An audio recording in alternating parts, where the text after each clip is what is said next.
Love infinite में आप सभी का बहुत बहुत स्वागत है। कैसे हैं आप सब? बहुत अच्छे होंगे। तो चलिए आज बात करते हैं, रूबी जी का सवाल ले लेते हैं कि रूबी जी ने पूछा है कि कैटलिस्ट ट्विन के जाते ही जो नेक्स्ट पर्सन होता है, क्या वो ही रियल ट्विन फ्लेम होता है या सोलमेट भी हो सकता है? तो देखिए, कैटलिस्ट ट्विन के बारे में मैंने पहले ही एक वीडियो बनाया हुआ है। अगर आप नहीं जानते हैं तो कैटलिस्ट ट्विन मतलब यही होता है कि फॉल्स ट्विन फ्लेम। असल में देखा जाए तो फॉल्स ट्विन फ्लेम कोई होता ही नहीं है। तो रियल ट्विन फ्लेम आने से पहले ऐसा फीलिंग होता है कि यही मेरे पर्सन है, यही इंसान वो हैं जिनसे मेरा जन्म जन्म का नाता है। लेकिन वो गलत साबित होता है। एकदम से आपके सामने कुछ ना कुछ ऐसी बातें या सिचुएशन हो जाती है कि आप समझ जाते हैं कि नहीं, ये वो नहीं है। और उनसे अगर ब्रेकअप भी हो जाए या खुद आप तोड़ लें तो आपको किसी भी तरह का गिल्ट या दुख नहीं होता है। तो इसलिए उनको फॉल्स ट्विन फ्लेम या कैटलिस्ट ट्विन फ्लेम कह देते हैं। तो अब आपके सवाल पर आते हैं कि क्या अगर वो चले जाएँ, ऐसा कोई पर्सन हो जो ज़िंदगी में अपने जैसा लगे और चला जाए वो और दुःख भी ना हो, तो क्या जो जो नेक्स्ट पर्सन आएँगे, क्या वही रियल ट्विन फ्लेम होंगे या फिर सोलमेट हो सकते हैं? बिल्कुल सही, सोलमेट भी हो सकते हैं।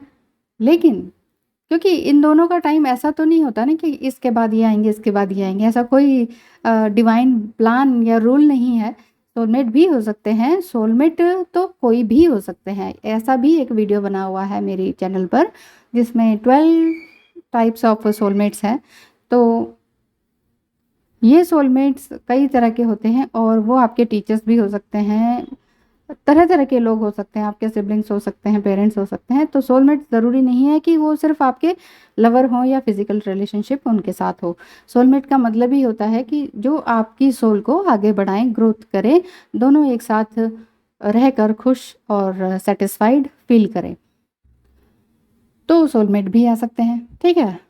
तो जो रियल ट्विन फ्लेम आएँगे तो वो वैसे तो जवाब ये भी सही है कि अगर फर्स्ट ट्विन फ्लेम चले जाते हैं तो उसके बाद रियल ट्विन फ्लेम की ही एंट्री होती है।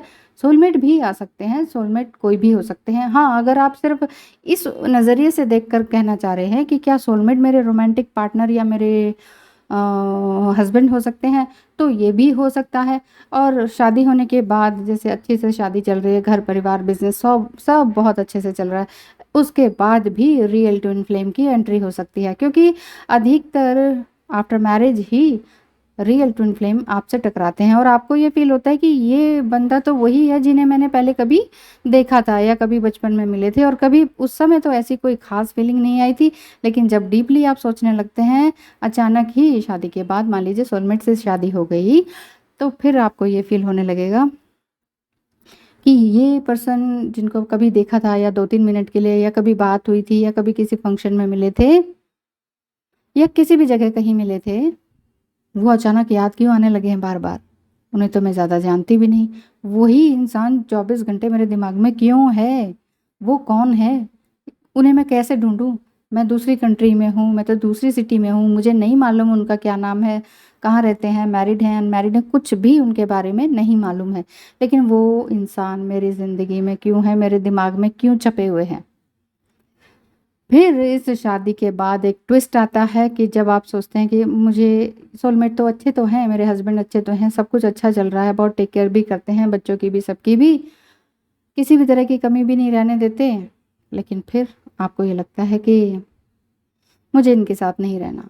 एक अजीब-सा मन हो जाता है, मुझे इनका टच नहीं पसंद, मुझे इनके साथ कुछ भी नहीं करना।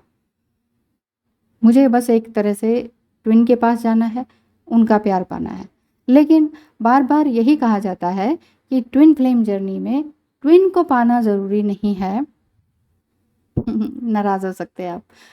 लेकिन समझने की बात है, ट्विन को ही पाना या उसकी बॉडी पाना या 3D वर्ल्ड में रीयूनियन जिसे कहते हैं, वही ज़रूरी नहीं है, वही रीयूनियन नहीं है। एक्चुअली 5D में या 5th डायमेंशन में ऑलरेडी आप रीयूनाइट हो ही चुके हैं।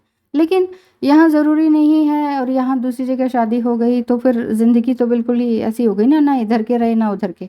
ये फीलिंग आती है, ये होता है, अब क्या कर सकते हैं? ये होता है तो होता है। और सीधी-सी बात यही है फिर कि इसका सॉल्यूशन क्या है? अगर आप ये जानना चाहेंगे, तो सॉल्यूशन वही है, स्पिरिचुअलिटी की तरफ बढ़ें। अपने हायर सेल्फ को आगे बढ़ाएं। हायर सेल्फ क्या है? आपके अंदर कोई भी विक्टिम मेंटालिटी है, आपके अंदर कोई भी कॉम्प्लेक्स है किसी भी तरह का, सुपीरियरिटी का है, या फिर इस तरह का कॉम्प्लेक्स है कि नहीं मुझे ये कुछ नहीं आता है, इन्फीरिटी कॉम्प्लेक्स है, तो ये सारे कॉम्प्लेक्सेस को बाहर निकालना है। क्योंकि असल में हम एक आत्मा है जो कि फ्री विल है, जिसे सब कुछ आता है, जिसे सब कुछ पता है, जो पूरी तरह से कॉन्फिडेंट है और कुछ भी काम कर सकती है। लेकिन जो हमारी प्रोग्रामिंग होती है ना बचपन से लेके अब तक की, तो उसमें हम क्लियरली समझ नहीं पाते हैं कि हम क्या हैं, हमें क्या करना चाहिए, कैसे बिहेव करना चाहिए। हम एक इंसान दूसरे इंसान के आगे अपने आप को बड़ा, अच्छा, सही, स्वच्छ दिखाना चाहता है, कहीं पहुंचा हुआ दिखाना चाहता है। तो इस दिखावे में इंसान कहीं का नहीं रहता। तो असल में जो ट्विन फ्लेम जर्नी है वो आपको एक सही मायने में सही इंसान बनाती है। तो अधिकतर कैटलिस्ट ट्विन के बाद रियल ट्विन फ्लेम ही एंटर करते हैं। अगर मान लीजिए, साइड कर दीजिए, आप कहेंगे कि क्या सोलमेट को और शादी को बीच में क्यों ले आए आप? ठीक है, सोलमेट और शादी को बीच में से हटा देते हैं।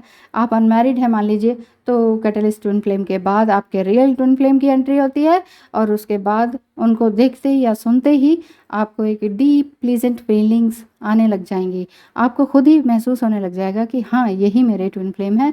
और ट्विन फ्लेम के आते ही, जो ट्रू ट्विन फ्लेम है, उनके आते ही कुछ ही महीनों में आप पूरी तरह से ट्रांसफॉर्म होने लग जाएंगी ऑटोमेटिकली। आपको ज़ोर ज़बरदस्ती से नहीं, सब कुछ पॉजिटिव चेंज आपके mind, body, soul, emotions, finance, job सब में दिखाई देगा। फाइनेंस एंड जॉब में पॉजिटिव चेंज ये भी हो सकता है कि एकदम से आपकी जॉब लग जाए, कुछ नया क्रिएट कर दें, लेकिन वो बाद की बात है। जब ऐसी फाइनेंशियल क्राइसिस होते हैं वो तब की बात है, जब आप ट्विन फ्लेम से, यानी कि ट्रू ट्विन फ्लेम से सेपरेशन में आते हैं। वो बाद की बात है, वो बाद का फेज़ है, ठीक है। तब तक तो आप एक दूसरे से मिल ही सकते हैं, बबल फेज में भी आ सकते हैं, और बहुत सारी चीज़ें, वो सब वही सब कुछ स्टेजेस होती हैं जो कि आप देखते हैं, सुनते हैं, पढ़ते हैं सभी चैनल्स में, और मेरे चैनल में भी अगर आपने देखा सुना होगा तो आपको यही समझ में आएगा कि ये सारे स्टेजेस दोनों ही एनर्जीज़ को, ट्विन फ्लेम में divine masculine and divine feminine, दोनों ही बॉडी को, ये सब एनर्जीज़ को, ये सब कुछ स्टेजेस पार करनी ही पड़ती हैं, चाहे वो सेम जेंडर में हो, बॉडी उनकी सेम जेंडर की हो, ठीक है ना। तो एक मान लीजिए दोनों मेल हैं, तो एक जो डिवाइन फेमिनाइन एनर्जी में है वो हमेशा चेस करती रहेगी, रोती रहेगी, उसके लिए सब कुछ करेगी, लुट जाएंगी, पैसे भी दे देंगे, सब कुछ कर देंगे। लेकिन जो मेल ट्विन फ्लेम है, ऐसा लगेगा कि ये इनको प्रताड़ित कर रहे हैं या एग्जॉस्ट कर रहे हैं, उनको पूरी तरह से हरास कर रहे हैं, हर तरह से फाइनेंशियली भी और फिजिकली भी। लेकिन दूसरा इंसान बोल सकता है कि ये हरास कर रहे हैं, ठीक है, इन पर केस कर दो या इनको छोड़ दो, ऐसा तीसरा बंदा बोल सकता है, ठीक है। लेकिन जो आपकी एनर्जी है, डिवाइन फेमिनाइन की एनर्जी, वो ऐसा बिल्कुल मानती ही नहीं है, मानने के लिए ही तैयार नहीं है। वो कहते हैं नहीं नहीं, तुम नहीं समझोगे इस रिलेशनशिप को, कि तुम ही हट जाओ साइड से, ये हम दोनों के बीच का मामला है। तो इस तरह से ये आपकी ट्रू ट्विन फ्लेम की जब एंट्री होती है तो इसी तरह की फीलिंग्स आती हैं। तो ध्यान रखिए अपना और अपनों का, और खुश रहिए, और ट्विन फ्लेम जर्नी को बहुत अच्छे से बिताएं। Thank you so much.